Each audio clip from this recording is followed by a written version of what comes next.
having athlete buy-in for that and being like, what do you guys want to get out of this? You know, because they're the ones that are making up the team. Yep. Can go a really long way.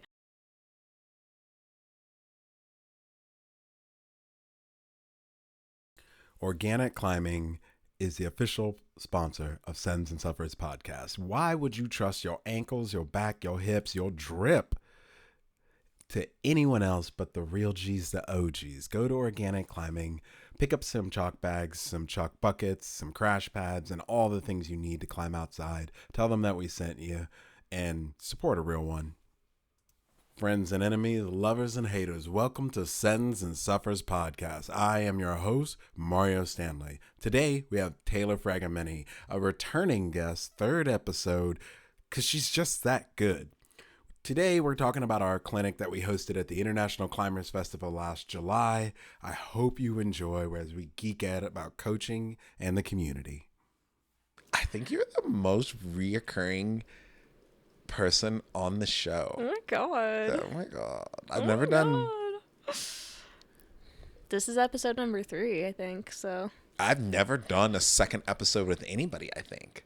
Well, to be fair, the first one only became a second one because of the noise in the background. Truth. So we kind of had to just like finish the interview in a second but episode. like I think you're just gonna have to be a staple now. All right. An annual staple. Twist my arm. I will. Give you some rope burn here.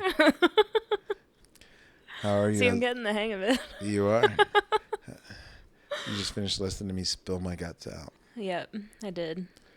Bitches and hoes is all we say. Bitches and hoes. And I guess. remember, That's bitch what and you say. hoes, bitches and hoes is I don't say non-gender that. is non-gender specific. You should be saying that. Boom. All right. Well, you are a reoccurring guest, so I'm not gonna. Seems like it. You are definitely. I think you're the most reoccurring person on the show. Oh my god. Oh my god. I've never done. This is episode number 3, I think. So I've never done a second episode with anybody, I think. Well, to be fair, the first one only became a second one because of the noise in the background. Truth. So we kind of had to just like finish the interview in a second But episode. like, I think you're just gonna have to be a staple now. All right. An annual staple. Twist my arm. I will. Fuck. Fucking give you some rope burn here. But let's go ahead and introduce yourself for those who don't know you. Who are you? Where are you from?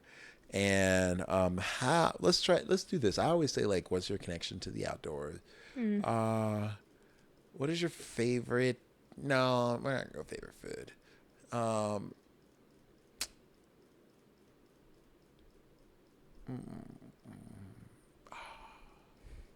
Okay.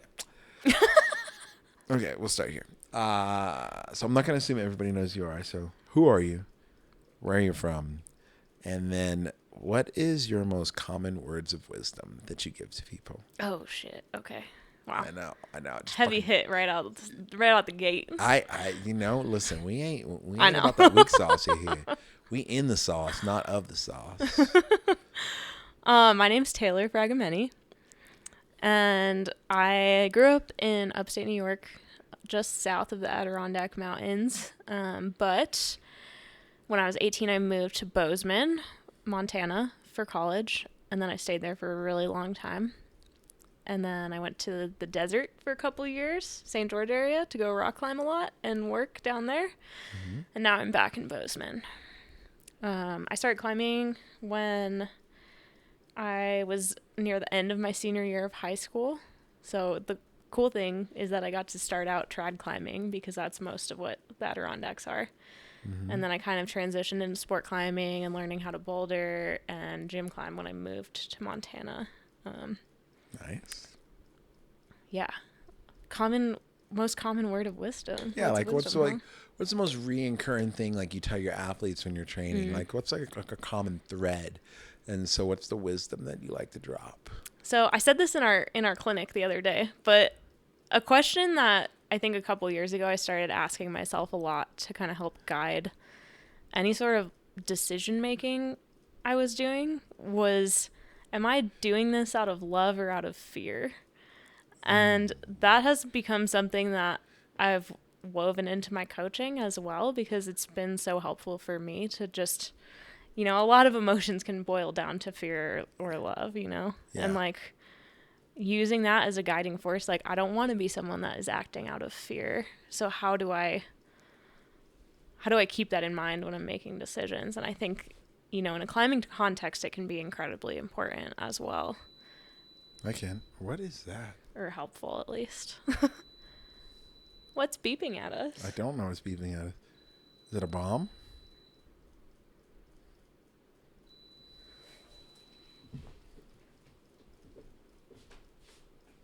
It stopped, didn't it?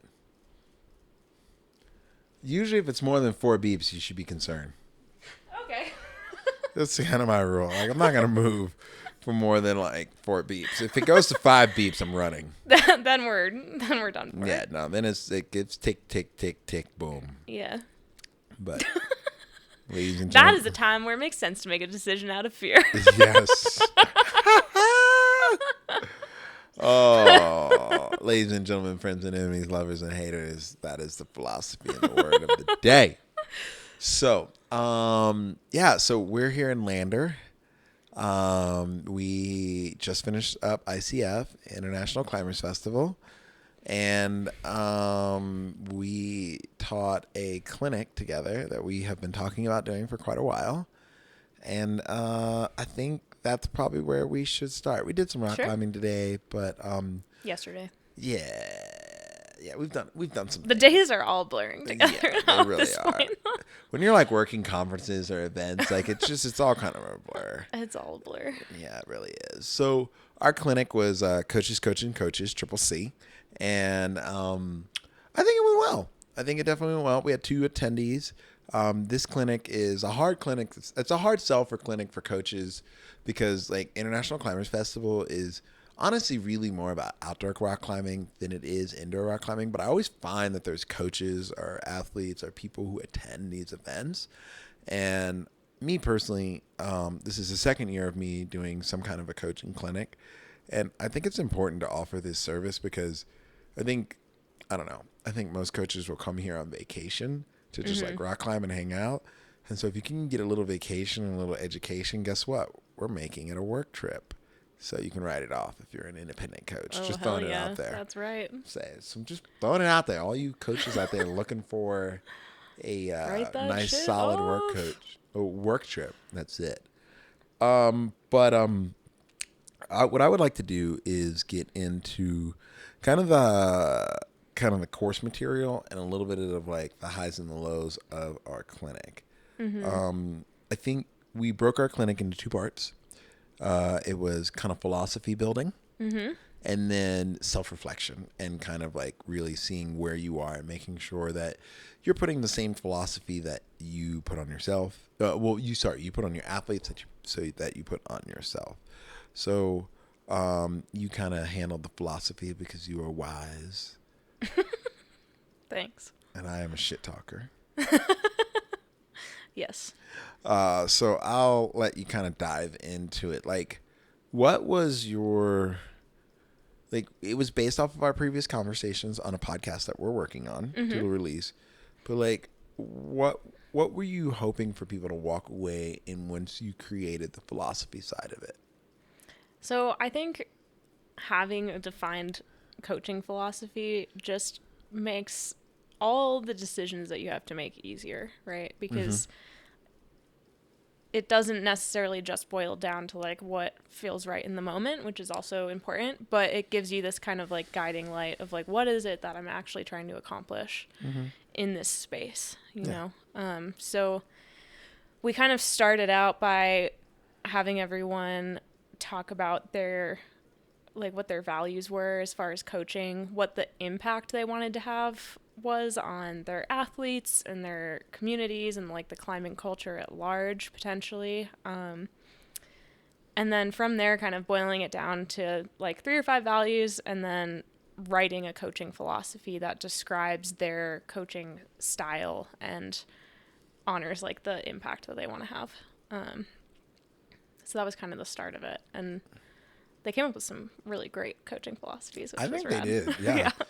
I was surprised. I mean, I wasn't surprised, but I was also surprised, like, how I think, I don't know, maybe it's wrong when I say this, but I always feel like when we do things like this, it's going to be kind of surface level in the beginning. But then I'm always surprised how much deeper people are really willing to go, or they've already thought about going. Yeah. You know, and I think I've run into so many coaches who are just trying to like keep kids busy in my life that like I see more of that than I don't. And so I'm always surprised when I run into coaches, especially at this event, that already have a deep structure. And it kind of gives me this like glimmer of hope for the climbing industry as a whole. For sure. Yeah. For sure. What was something like, was there anyone's philosophy or combination of philosophies that kind of stood out to you? Well, I think, a big thing that we talk about a lot and that we talked about in the clinic was how we as coaches kind of reinforce this idea that physical training is like the paramount most important thing. And it happens in so many subtle ways. So we did talk quite a bit about like, what is it that goes into climbing performance, and how do we approach coaching in a way that encourages these other aspects as well. And it was cool to see that they had thought about that before, first of all. But secondly, that they wanted to like to prioritize that in the way that they were coaching too.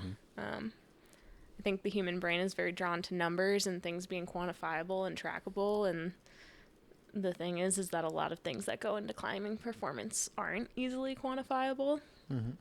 And of course that varies for different people. Like some people are more drawn to numbers than others for sure. But I was really happy to see that there was this overarching emphasis on like athletic well-being and well-being in like a broad, like, this is a person, not just an athlete machine, you know?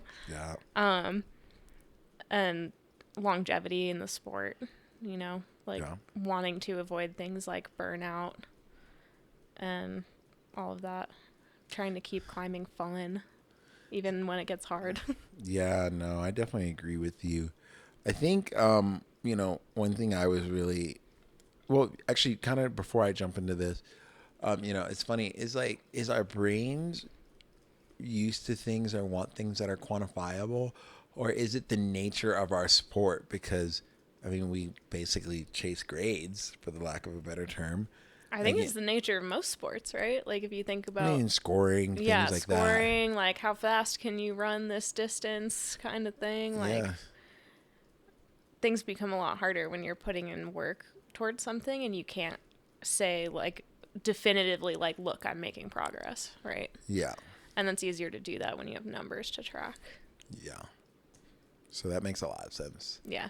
Okay, so then I would say, I just wanted to kind of like touch on that because that was a thought that came to my mind.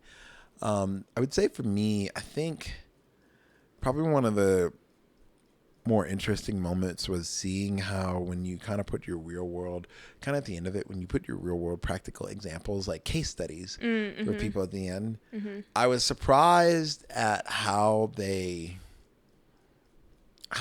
already are implementing some things. And it honestly made me actually really think. I was like, okay, well, if they're already kind of looking at this and they're already kind of like, and granted, this was a very small sample. Yeah, so let's be very clear. Yeah. We need to do the same thing quite a few more times.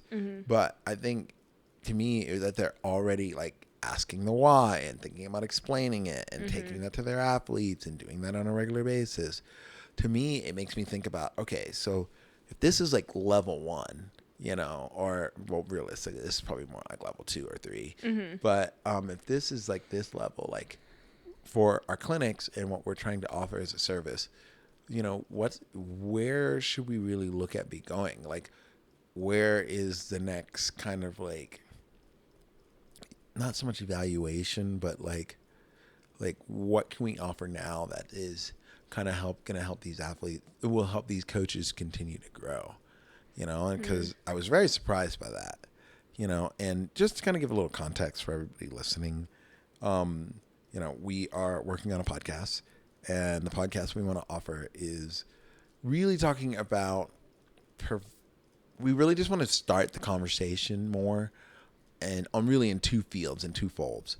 Making sure that we're approaching the more complicated side of training athletes, which is the mind. Mm-hmm. And then also the other side of that is having a conversation about coaches equality and like how can coaches, eventually turn this, what you're doing right now, into a career. Mm-hmm. You can buy a house, raise a family, do your things. Like that's like, those are our big goals. How do we because professionalize the field? Yeah, because it needs to happen. I mean, you can be a gymnastics coach and raise a family. Mm-hmm. I mean, I don't know entirely. Maybe those are the only people who own the studios. Maybe it's just like not that across all industries and all disciplines. I don't personally know. Mm-hmm. But I think those are the two things. But it's like this small group's level of depth. Mm-hmm. Maybe that's the better way to say. Their level of depth that they had in the material that we had already, and the level of depth that they were able to go into it was surprising to me. Yeah. Mm-hmm. Mm-hmm.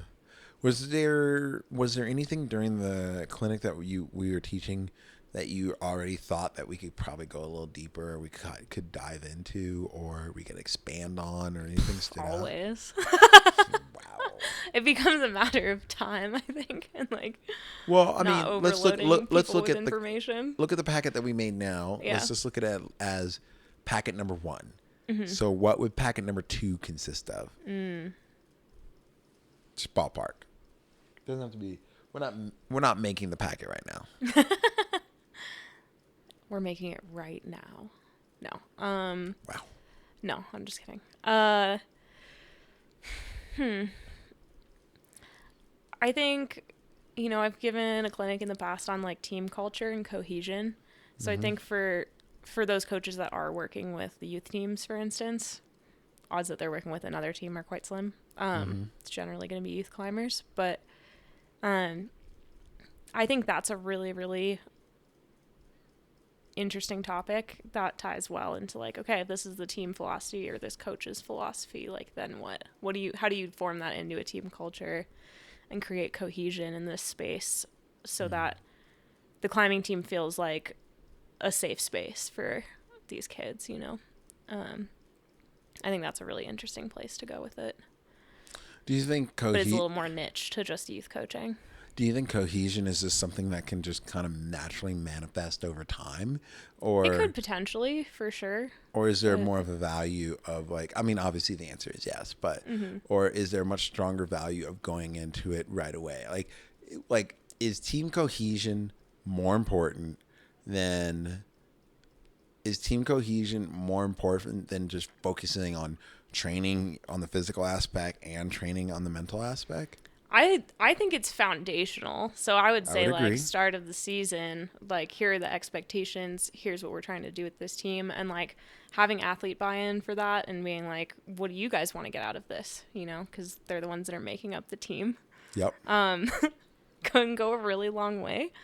And once you have that, like, sure, climbing competition-wise, like pushing yourself outside-wise, individual sport in the sense that it's just you on the wall. But in the sense that you're surrounded by your climbing partners and your teammates, it's not an individual sport at all. That environment can make or break an individual, right? Agreed. So I think when that foundation of the culture and the cohesion is there, it's going to allow all of the athletes to succeed at a higher level and more.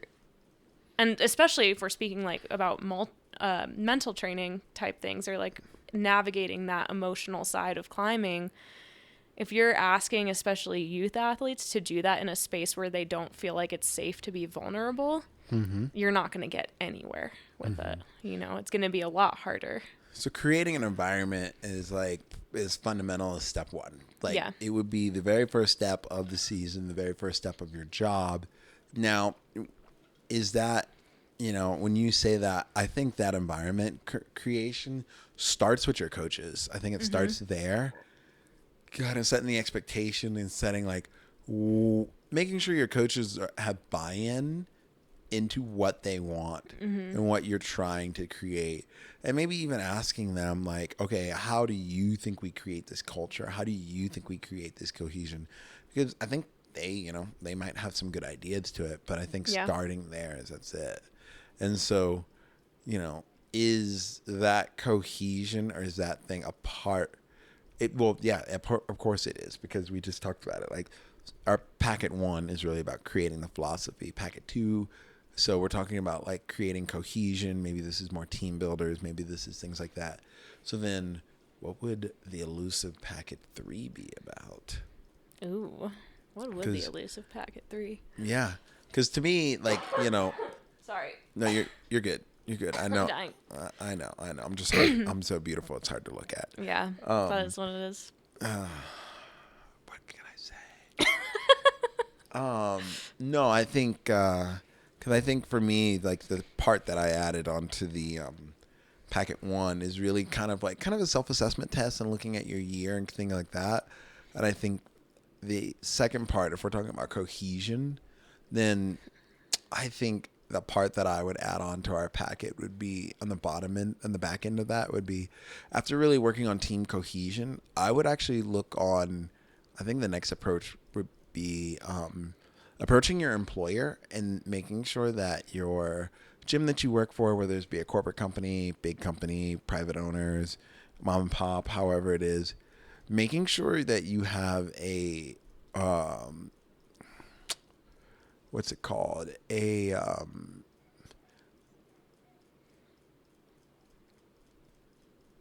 scope of work document. Like making sure you have a document that states the expectations, states the relationships, and states the relationships that you want to have with your employees.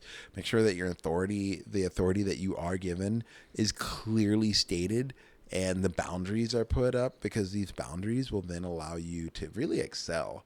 Because when there's like no boundaries or just ambiguity, like just it's all confusing, then it's just kind of a mess. Yeah. But I think the next thing that I would say is, if we're going to create that cohesion with the team, then what we need to do is we need to have boundaries with the management staff, and we need to have all of those really put into place so you know where you can and cannot excel. Also, this allows you to know how to ask for help. Yeah. And how to like really be supported in your job. And then this will also allow you to really kind of like state the value of your worth, maybe negotiate some pay, maybe negotiate some benefits or whatever those might be. But I think that is like where I would kind of go with that. And so the next form, if we're going to do this cohesion with our team, we do need to make sure we understand the support structures of the business that we have underneath us, and like how can we move forward in a really effective way. I think this is really where you and I kind of talked about like being tactical. I think this allows you to be very efficient, very, very, very efficient. But if you don't, it's going to be hard to create cohesion if you have upper management always fighting you. And like, not Which a lot. It seems like is more often the case than not in the climbing gym industry. But Yeah. I mean, I think it is, because once again, it's like, unless you have an owner of a gym that is their primary concern about is running a team, then most of the time teams are afterthoughts. They're like, oh, let's just get our comp team going, and they overlook the rec team. Or they're like, no, we're not going to do a comp team at all. We're just going to have these kids run around a little wild and crazy. And we're just going to have like an after school program where they just kind of rock climb and just do whatever, and that's hard. It's kind of a little sad, but it's definitely hard. Yeah.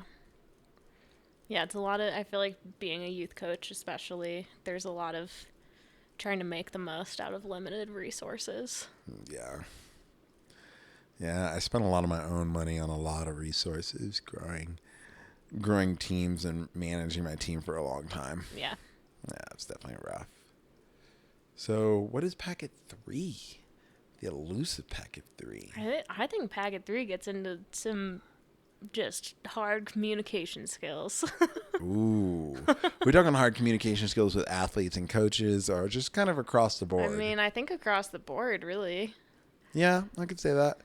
I think maybe like setting how the communication should be happening. Mm-hmm.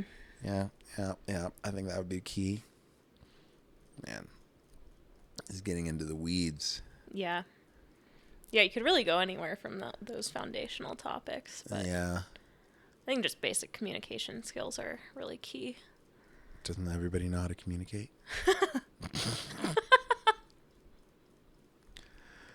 I mean, Not very well. I hope someday.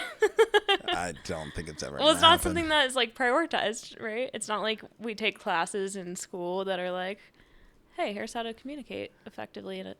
Isn't that what like social studies was and like communication class? We like learn how to debate in social studies. We had to do. I guess debate. Maybe it depends on where you went to school. But. Yeah, my social studies class, we had like a debate class where within it where we had to like learn how to make a valid argument and talk and kind of go from there. It was like all a part of it. Yeah. Is that not a thing anymore? It probably just depends. I don't remember doing that in school, but Your school's lame. it's possible. I don't know. New York State schools are supposedly pretty good, but It's a tall order.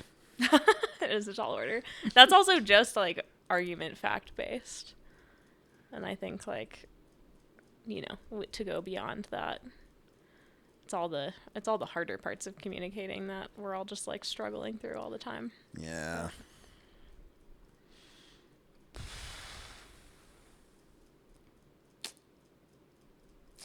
Wanting to be a good coach and wanting to like move the sport forward is a challenge, on all. And you have to want it too. True. Just like anything. I'm saying on all facets, on all levels, from like what we're talking about to the conversation that I had with Luke to some other conversations that I have, because I've had a lot of podcasts this weekend. Yeah. It's been everything to like don't lose the history of climbing to representation in climbing and being able to be your own person in climbing to, what Luke and I were talking about, which is kind of a wide swap of like, where do you feel like you fit in to now talking about like how to like shepherd the next generation of climbers.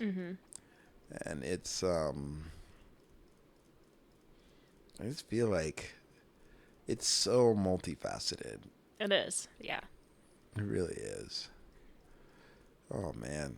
Yeah, and I think one of the things that we asked too in the clinic at the start of like figuring out what would be an effective philosophy is like, what are your strengths as a coach? And understanding that I think is so key. And I know at least like when I ask athletes what their strengths are, they almost always have a harder time answering that question than what their weaknesses are, which I think is really interesting.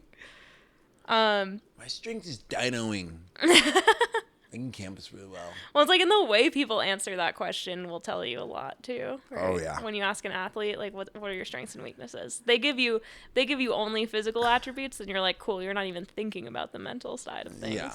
No, they're gonna choke. But it's always really interesting to see like how that question gets answered. But yeah, it's a lot. There's like so much to be done, and so I think, people that really want to make a career out of coaching, getting really clear on like, okay, what are my strengths? What do I need to like, are there things I need to shore up on? If you're managing a team, like, are there voids that I need to fill in my coaching staff of like people that specialize in certain things so that we have a robust team?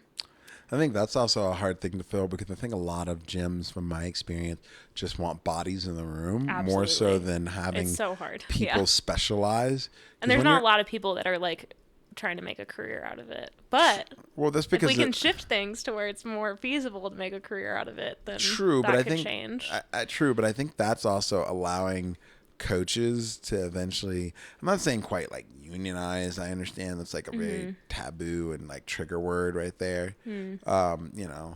But I do think that there has to be some kind of like understanding from gyms and facilities that like there needs to start being specialized roles, even if it's just hiring someone and let's say the minimum wage is like $12 an hour, offering someone like, hey, we'll offer you $18 to $18 an hour But what we want you to do is be the specialized strength and conditioning coach. And so we want you to do some homework and really kind of study on your own and then work with your head coach. And but know that you're going to be this is your specialty. Like, this is what we want from you. We want you to focus on this and bring the best of it. And then allowing the head coach to giving them a little latitude with, resources to be able to build a staff around these parts of it. Like, we want one coach, we want you really to be the person,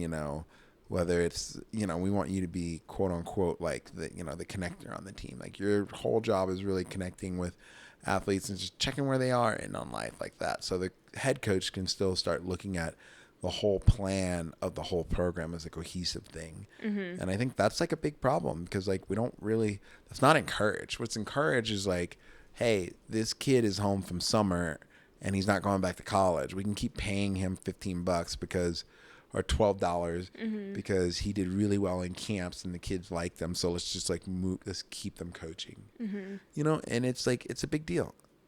It's a big deal. And I think that's something where a lot of gyms drop the ball. I know I tried to do it when I was working for Movement, and then when I was definitely working for Summit. Is a really hard thing to do, and it took me a while to justify it. For a while there, I had it really going really well, but it's just, it's a part of it. And I think also too, understanding that as a head coach, you need to be running a business. Yeah. You're Which is not my forte. It's good that you're much better at that side of things than I am. I kind of see our strengths complement each other well. Yeah, it's fair. Yeah, I had to because, when I started my career, I was 100% on commission, and then I think until Movement bought the gym, I think I was probably one of the last.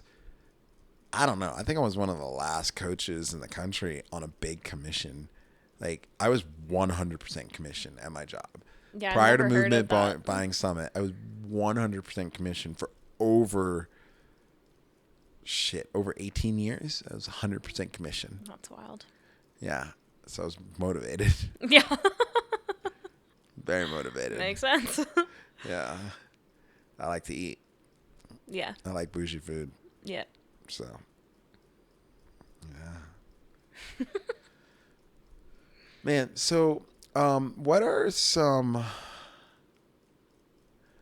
did you learn from doing this clinic, and what did you take away from this that you're was it a phrase, was it a statement, was it a philosophy, was it something? Is there anything that you learned from our attendees that you think you can apply in your own life, in your own career, in your own coaching?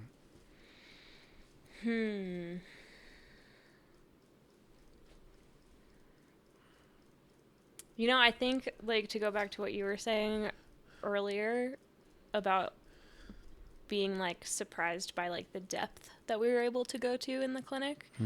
I think for me that is so motivating to just keep doing this stuff because it's okay, there are people out there that get it. And maybe our role can be empowering those people, and it's always nice to be able to share ideas and philosophies, whether it's oh, I haven't thought about it like that before, or it's some new catchphrase, or just being able to validate each other's concerns and ideas and stuff like that, and be no, yeah, that's a really good idea. So many of us are operating in such an insular we're operating in bubbles unit. Yeah. Yeah, we're all just in our own little bubbles, and so it's always just really nice. And I was at nationals before I came here too, so it's always so good just getting to connect with other coaches and be okay, this is what is actually happening for people. Yeah, it's just really motivating to me to be let's keep this going. Let's keep building resources and a community around coaches and stuff like that. What about you? I think the thing that really kind of I walked away with this that was kind of really on a high for me is that there are enough between this and all the other coaches that we do know, the ones that are the ones that are given opportunity to excel, and then they have the mental bandwidth to do it, and the ones that, even between the ones that are not given the opportunity to excel and still try to, and the ones that don't try to, regardless of all of that. I think this whole thing just kind of made me realize that, like, I do think there is a possibility that we can, at bare minimum, at least start a narrative of change. Mm-hmm. And we can start a narrative of how to make coaching climbing into a career aspect, where you can, like, have a life from it. I think there's a possibility there. How to exactly do that, I'm not exactly sure. But I don't feel this dark and glooming, like, okay, there is really no answer to this, or it's not. Like, you would ask me this 5-6 years ago, 7 years ago, I would be like, there's no way. Yeah, there's been so many times I've been like, should I just quit coaching rock climbing? Like, I don't know if I'm ever going to make this work. Yeah. But I still feel that way sometimes. Yeah, but I think you're different because you're kind of like, you're on this, you're solo coaching, you're completely remote, you're completely doing this. But I think within the structure of a gym, especially with the way climbing gym growth is happening right now, I think there is a possibility for it. And I just like that I feel like the compass is pointing in the direction of, like, there is a possibility for this. How it's going to happen, not exactly sure. Yeah. Don't know that. But I do think it is. And I'm hoping to have this opportunity when you and I run our clinic at the Indoor Climbing Expo in Chattanooga, that we can really start this conversation, which this is kind of probably the first official drop of this. We'll be running a clinic. All the details will be coming out later. But essentially what we really are going to be doing is offering a lot of what we offered here at ICF. But then also what we're really going to be offering is an opportunity to hear coaches talk and hear concerns, hear about resources that they want, and hear about things that they believe that can help move the industry forward, so they can continue to coach, make a career out of it, and then make sure that we are being good shepherds and stewards to the upcoming generation. Yeah. I think that's a big thing. So It's going to be fun. Yeah. It's going to be great. So come out to Chattanooga. Yeah. Yeah. Or hit us up and let us know what resources and concerns you have. Oh, absolutely. Yeah. Need. I think we're an open book. Yeah. I definitely think we're an open book. Now to get to the tea. Taylor. Yeah. I don't know. Actually, I was just trying to be real dramatic, and I didn't really have anything. You didn't have anything to back it up with? Well, I mean, I do have stuff to back it up, but we got to keep this a family podcast. We got to keep this clean and kosher. We can't get into the dirt. No. So, I'm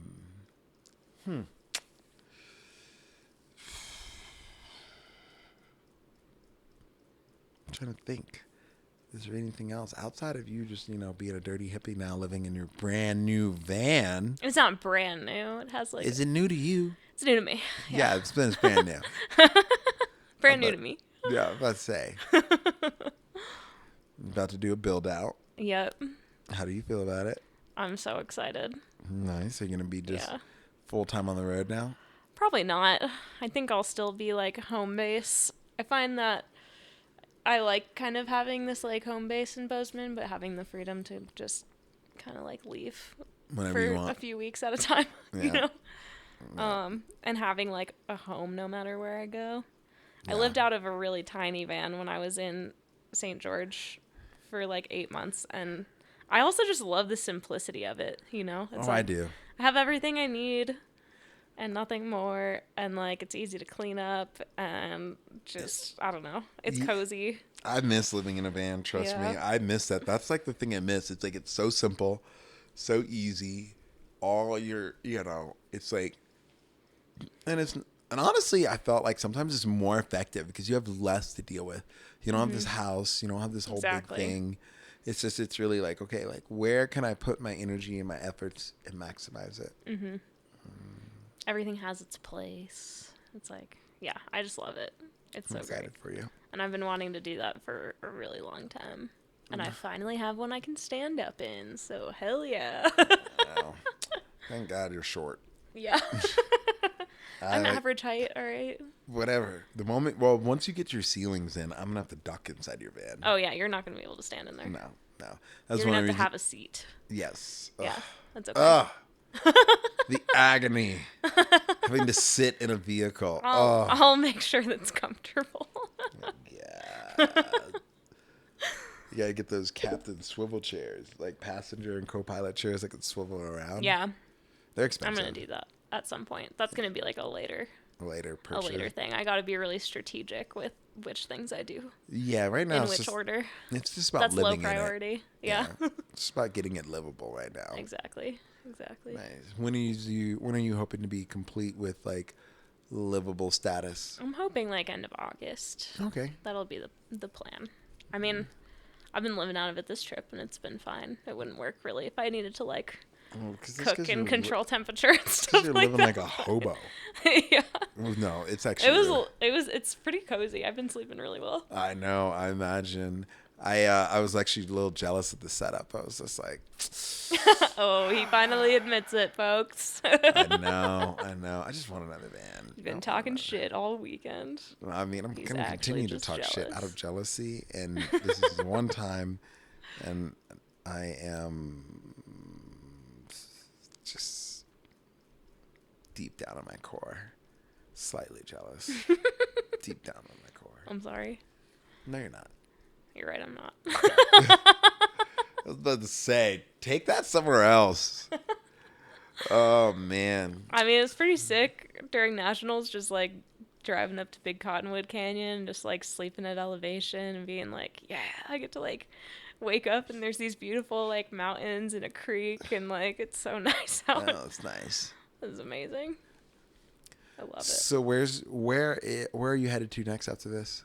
I think back to Bozeman for a bit, do some van work, do some hanging with my friends.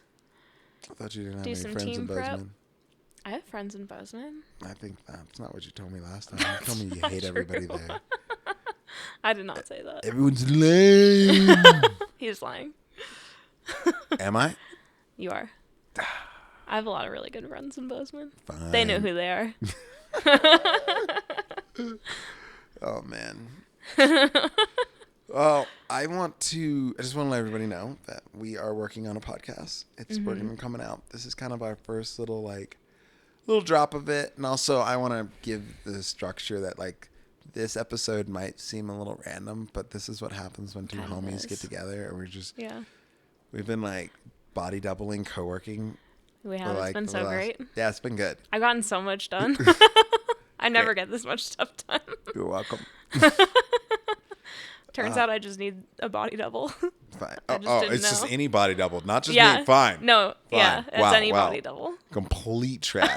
No, I'm just kidding. It It actually is like it's so much nicer being able to like work alongside other coaches, even if you're like working on something totally different. Yeah. To be like, hey, can I bounce this idea off of you, or like, what do you think about this? Yeah, no, we've definitely been working on two very different topics today. Yeah. I'm working on another film, and you've been working on coaching stuff, and so I think it works really well. Because I got all psyched after going to nationals. I was like, all right, here we go.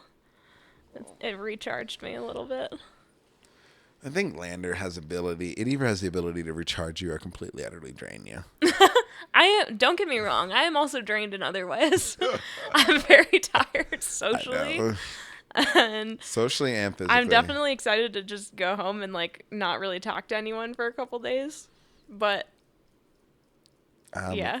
I also feel like invigorated. It's always nice too going to those big comps because you get to talk to so many other coaches and even just like observing like how parents are and like how other coaches are and just like it's always like so much insight. And you know, the kids that I work with remotely on mental game stuff, like I don't get to see them compete in person most of the time, so getting to go do that is like so helpful in terms of me like being able to help them effectively too. Do you feel like that's sometimes like an additional extra challenge that makes it really hard to do your job because you don't see them? It can be. It kind of depends, you know, like it depends probably on like the self-awareness of the athlete, but then also just like how comfortable they are like relaying what's actually going on for them. And I obviously always do my best to make communication like easy and comfortable and make them feel safe like being vulnerable, but you know, it's still scary to be like, well, actually I was freaking out and like I didn't do a good job of managing it, you know. Yeah. So you just never, there are certain things that you can't quite see from a remote perspective, or that could get misconstrued, whether intentionally or not. Usually I don't think it's intentionally, but getting to just actually see them like in action in person and be there from like a warm up through the comp is just so cool. It was really, really rad. And it got me psyched, and they did great. So. And some of your kids are going to Worlds? Yep, one of my boys made it to Worlds for speed, which is really exciting, and then his twin brother, I think, will be the alternate for speed and for bouldering. So it was really, really rad to see them do their thing, and yeah, I'm psyched. I'm very proud of them. Nice. They put it all out there, and like they did it, so it was really great. Nice. I think they exceeded even their own expectations. So yeah, because I think what they were just trying to make it past qualities and make it to semifinals. The one that was trying to make it to Worlds was like, I'm putting all my eggs in the speed basket this year. Like, he had qualified for bouldering but decided to drop out because it was the day before speed. Mm-hmm. And we were like, all right, sick, here we go. And it was really cool to see it like pay off, and that he handled that pressure of like setting that lofty goal so well, which is really, really cool. And then his twin brother was just like, I just want to make it to semis for bouldering and maybe Worlds for speed. And I was like, sick. And, you know, he also was just so, like, the fact that he, like, made it into finals and placed, like, in the top 6 in bouldering finals and, like, came in 4th in speed is, like, so rad. It was really cool to just watch them, like, navigate the, like, nationals is stressful. Oh, yeah, of course it is. I feel like especially for the kids from, like, the East Coast and the Midwest that are like, oh my God, we're, like, at elevation. It's so hot. It's really easy to get dehydrated when it's really dry and not realize it. And, like, it's like all this pressure builds all year long to nationals. And it takes a lot of boldness to be like, this is my goal. Like, I'm going to try to do it. Mm-hmm. And to, like, exist in that space of so much, like, pressure and uncertainty, because it's a climbing comp at the end of the day. You know, anything can happen. Yeah. There were kids that got knocked out of rounds, like, way sooner than you would have expected. Like, there always is. You just never know. Yeah, no, like we've all seen the favorites, the crowd favorites, just get knocked out really early. So then it's anyone's game. There's so much that's just, like, out of your control. And so, I don't know. It was really cool to watch and see all 3 of the athletes that I had there. And, like, get to see athletes that I've worked with in the past, too. It's like, it's only the only time of year, really, where everyone's kind of in the same place. So. Yeah, that's fair. Yeah. Yeah. Which is the cool thing about these festivals, too. It's, like, guaranteed link-up time with people. Yeah, I think that's definitely one of my favorite things about ICF. I think ICF is a very unique festival because you really do see, like, predominantly, like, the outdoor community.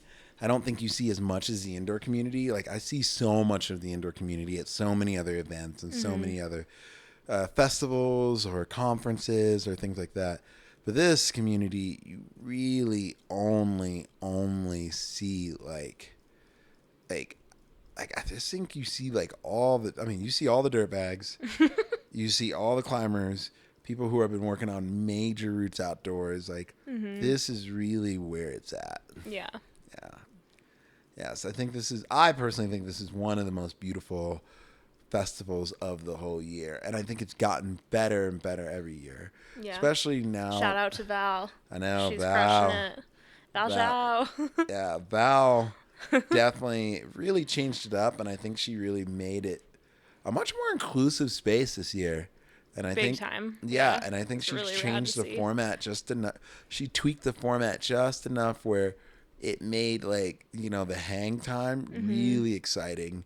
It wasn't like this ghost town during, Vendor Village was like, it was popping when it was popping. Yeah. And when it didn't need to be, it didn't be. And I think it also allowed people to like make business, like, I don't know. It was good. I saw a lot of stuff. Yeah. Yeah. And so it's a different vibe here. It is. Yeah. It was very fun. Ma'am, Sir, I think you're wonderful. I think you're wonderful. Oh my God. Oh my God. Even though you drive me crazy sometimes. What? Don't act like you don't know. I think it's good for you because you don't have anybody like me in your life. That is actually really true. Now that you say that. I think No one else is as much of a nuisance as you are.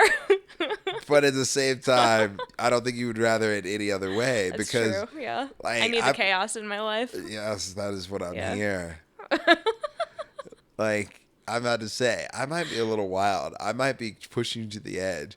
But at the same time, it's like you walk away from the situation, I'm just making you stronger. Yeah, that's true. It's your mental training. Yeah, thanks. Got to stay on top of it myself, too. Yeah. I expect to be called Coach Mario from now on. That's not going to happen. Wow. I was just savage. On that note, I'm going to go cry in a corner now. Yeah. Oh, I'll leave so you can do that. Wow. No. I want you to hear my sobs. No, thank you. No. Whatever. I'm going to hide your van keys. That's rude. Well, then listen to my wailing. My woes. Okay. I'll witness your sadness if that makes you feel better. It does make me feel better. Actually, it makes me feel like a dandy. A dandy? Dandy. Yeah, like dandelion, dandy, happy. Oh, okay. But you've never heard that? I thought you said a dandy, and I was just... Did you say a dandy? Yeah, or just a dandy. Dandy. I mean... I just haven't heard that it phrased that way before. Well, now you have. Now I have. I get it now. How does it make you feel?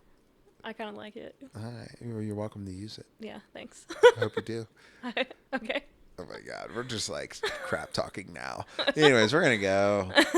I hope you guys have Time enjoyed. to go to sleep again. It's almost dark out. We're both wrecked. Just mentally. We've probably slept like, I don't know. I slept another like 11 hours last night. The last 2 nights, really. I had my watch get up because I wanted to get up and go on a walk, and I wanted to work out a little bit this morning, and I did that, and then I went right back to sleep. So yeah, it's just festivals are hard, and also climbing a wild iris is hard. Climbing at Wild Iris is hard, even though we only got on 511s yesterday. Yeah.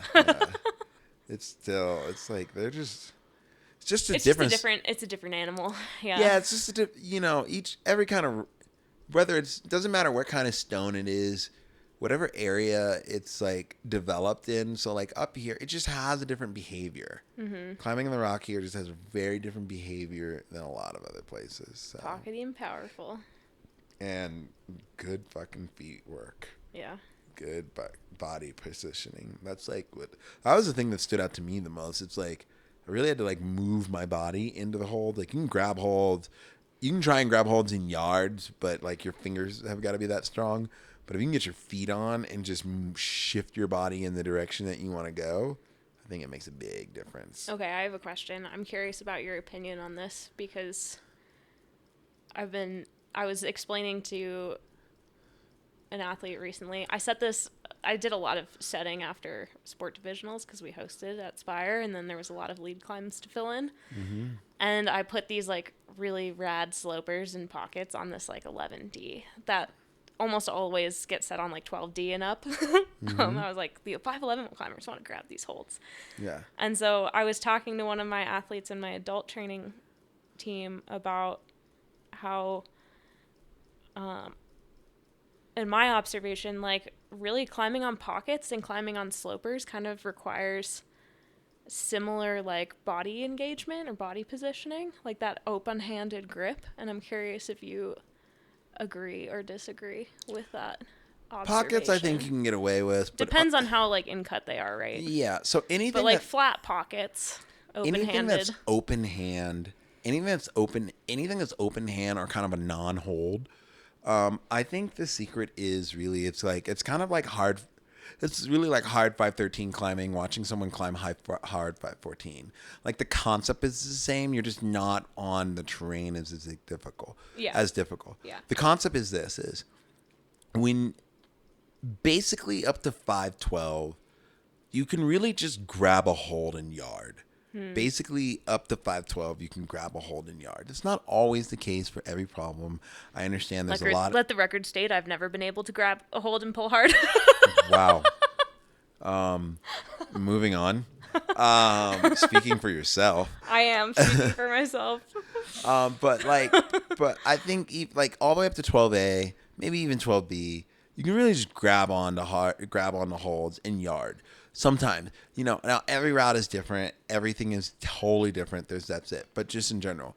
But I feel like when you switch into these higher grades and when you start climbing a lot more open hand holds, what you're really looking to do is get your feet on in a position and then shift your body weight and move your body in the direction that you're trying to go.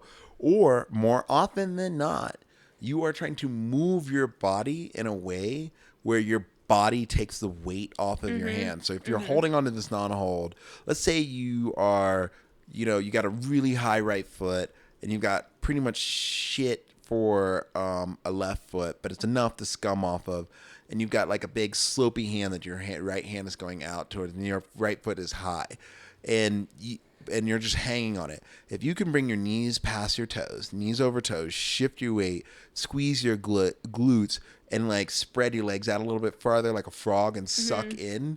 And then if you can kind of match that hold, your right arm in a bent lock off position, you can, and as long as you're holding your core, you can just hold that position for quite a while and you can shake out. And I find what happens is you have to move your body to make the hand hold more manageable for either hold. So you're taking weight off. And then that allows you to search for the next hold.